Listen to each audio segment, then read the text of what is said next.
Good afternoon, ladies and gentlemen.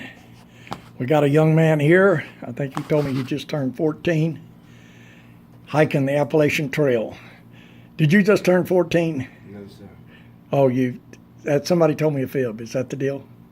Said a what? Somebody told me a fib? Yeah. Okay. Well, anyway, he's been hiking the Appalachian Trail. Did you start in Springer, Georgia? No. Where did you start? Shenandoah. He started in Shenandoah, so you're coming south. He started in Shenandoah and he's headed south. Are you going to go all the way to Springer? No. No. He stopped here in Parisburg, been in here in Parisburg for a few days, or how long you been here? Last Thursday. Last Thursday. Week. So he's been here about 4 or 5 days, something like that. So I got him out here working for me today, and we're working. It's not very hard work, is it? Hard enough. Hard enough. Hard enough. Not bad. Okay, but anyways, out here making some money. I got him at the Angels Rest Hikers Haven here in Parisburg. They're good friends of mine. They called me and said this guy could probably do some good work for you. So we're out here giving him a shot today. Brian here next to me. I'm asking Brian to keep a good eye on him.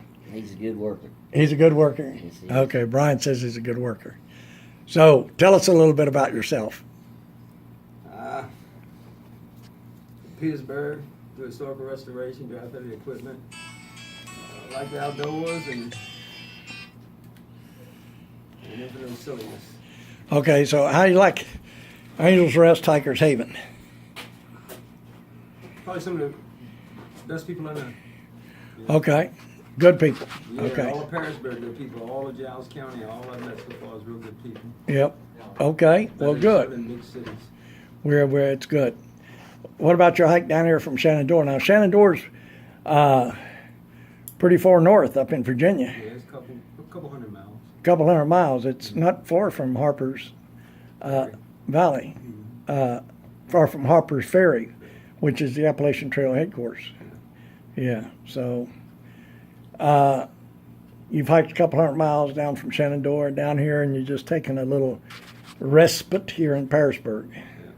Okay, well, good. So are you going to hike all the way to Springer, or what? I don't know what I'm going to do. You don't know what? I don't know what I'm going to do. Just taking it day by day. Day by day. And they tell me you're packing pretty heavy. Gotta have things that you need to survive. Yeah, I notice if you take a look at them boots, them are like 6-inch high boots at least, maybe 8-inch high boots, Ankle support. ankle support. Yeah, that's what I like to wear when I'm out on the trail is good heavy duty footwear. Now most hikers you see will not have on boots like that. They'll have on what they call boots, but the boots that they have on are like kind of like this. No steel toe. No They're like short boots, short boots. What you're looking at there is a pair of wading boots that I have for working in water and walking in water and fishing and stuff. They're really, really nice. They got felt soles on them, which grips the slippery rocks and stuff good. But anyway, most hikers, when they talk about a pair of boots, they talk about something that's a little bit higher than a shoe. I mean, a regular shoe. They're not very high at all, maybe all 4 inches or something like that. But what he's wearing is about 6 inches of boots or something like that, which is good.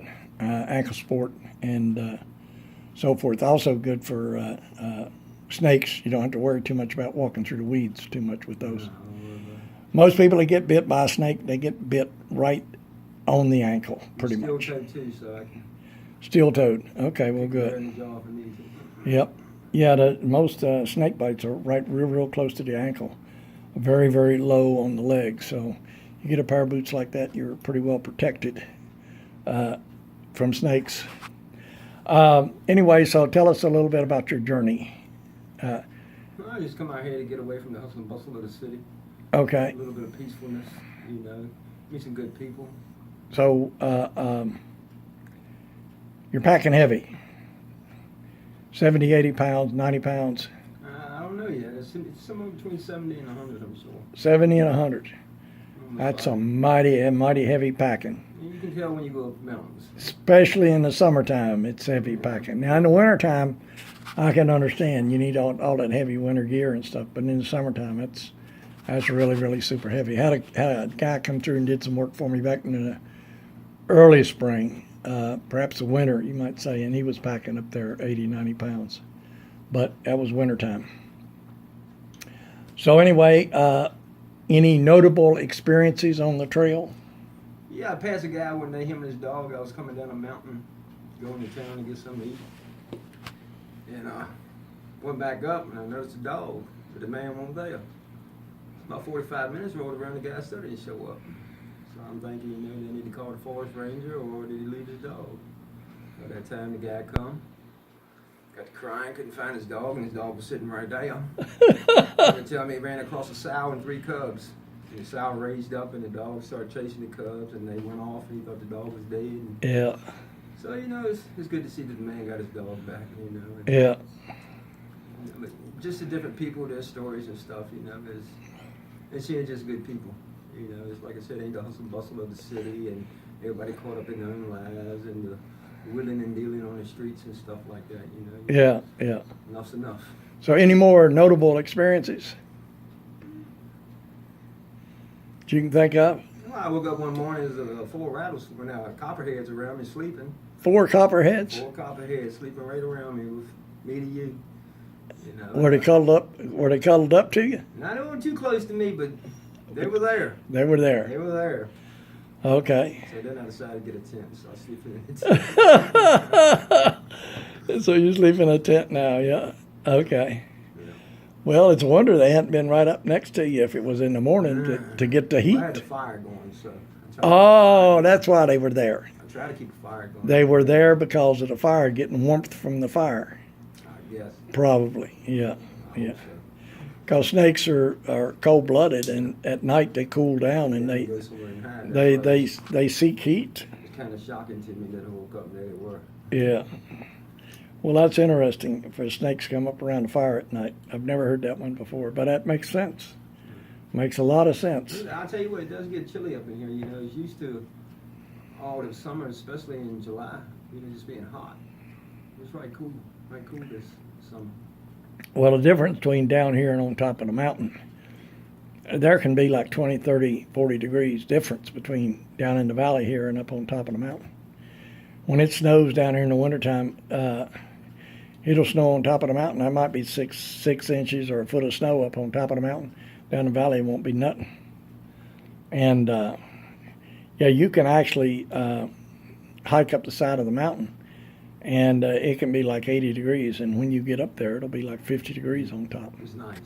So, yeah. Well, right on top of the mountain, you get that breeze coming out of the north, keeps you cooled off.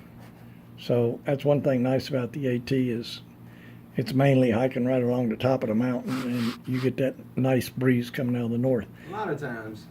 Sometimes you do, sometimes you don't. Yeah. Going down the mountain and coming up the mountain, you don't. Well, going up the mountain, you go from, let's say it's 80. Yep. All of a sudden you feel it 100. Oh, yeah. Especially when you turn the heavy pack. It's nice when you cross these little creeks. Oh yeah. Yeah. It's nice. It's kind of like clothes off and get it's kind of like too. it's kind of like you walk into air conditioning, Yes. I just don't suggest trying to take a bath out of a cold spring. Yeah, but nice to stop, cool down, and wash your face and get nice and cool and everything. Yeah. I know you walk up. We've got a place here called the Cascades. Oh, it's beautiful. Yeah, and you can walk up. It's a little stony creek. It comes out of the Cascades, flows down. You can be walking along that creek, and then you'll get in certain places on the creek. It's just like Ice cold. air conditioning. Up towards Barney's Wall. Yeah, up toward Barney's Wall, and you going up to Mountain Lake. You can go on up to Mountain Lake from there. As a matter of fact, that's where the Cascades, the stream that the Cascades is on, the Little Stony Creek, flows down from Mountain Lake up on top of the mountain. That's where the picture Dirty Dancing with Patrick Swayze. I used to play pool with Patrick Swayze in Texas one time. Oh, you played pool with him? Oh, okay, well, good. He's no longer with us. No, he's no longer with us. Yep. Well, anyway, They so got him. that got him. Cigarettes got him. And I saw him before he died on TV, and he was saying that he would quit immediately if it would help keep him from dying, but it wouldn't. So, you know, he just went on and met his maker. You know, I mean, that's the way it is. You're going to die of something. Going down something. You know, I try not to hurry the process, though. No. There's a song that says, "Everybody want to go to heaven, but nobody want to go right now." That's right. That's right. So anyway, anything else that you'd like to say to the folks out there in YouTube land? Yeah. Advice for hikers? Don't pack so heavy. Make sure you get plenty of water and plenty of food. Don't pack so heavy. Now, this advice is coming from a guy that's carrying 80 pounds during the summertime, okay? 80 to 90 pounds in the summertime. So he's giving you some advice that he should be following. Yeah, somewhat, but it don't bother me. Yeah. It don't bother me. Get used to it. Okay. Well, you told me that you had a few years ago a broken ankle Sure, 2 surgeries. and 2 surgeries. Yeah, that Well, probably ain't helping it a lot, but that's not helping it a lot. just let me know what I can do. It's letting you know what you can do. That's a fact. Yeah, just let me know what I can do. Okay. Let's see.